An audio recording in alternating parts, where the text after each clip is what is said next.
खरं म्हणजे आजचा कार्यक्रम हा आध्यात्मिक कार्यक्रम आहे आणि स्वामी गोविंद देवगिरीजी महाराज यांच्या उपस्थितीमध्ये शुभ असते निलेश महाराज झरेकर यांना स्वामी विवेकानंद पुरस्कार प्राप्त झाला आणि त्याला मला येण्याची संधी मिळाली। मी भाग्यवान आहे की अशा मोठ्या कार्यक्रमाला एक वारकरी संप्रदायामधून ज्यांनी 47,000 कैद्यांचं जीवन बदललं, परिवर्तन घडवलं आणि त्यांना सन्मान दाखवला, चांगली दिशा दाखवली, अशा वारकरी संप्रदायातल्या निलेश महाराजांना हा पुरस्कार मिळाला। त्यांचं अभिनंदन, त्यांना शुभेच्छा।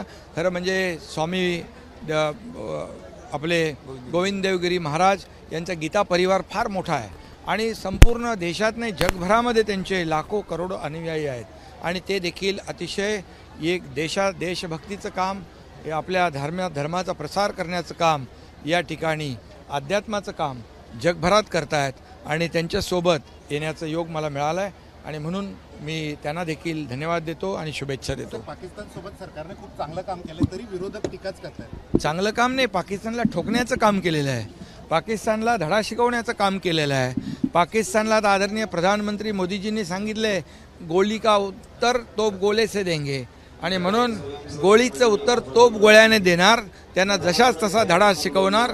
अशा प्रकारे या ठिकाणी भारतीय लष्कराने जे कर्तृत्व दाखवलेलं आहे सीमेवर, त्याच्या पाठीशी आदरणीय प्रधानमंत्री महोदय खंबीरपणे उभे राहिलेत आणि म्हणून ऑपरेशन सिंदूर सक्सेस झालेला आहे, यशस्वी झालेला आहे।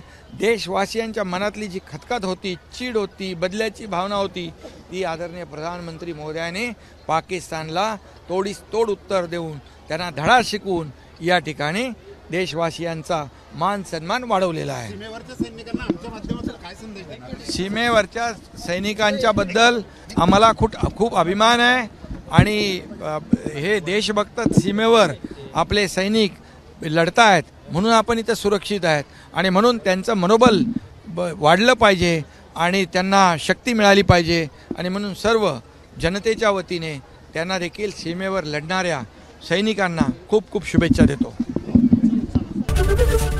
एबीपी माझा, उघडा डोळे बघा नीट।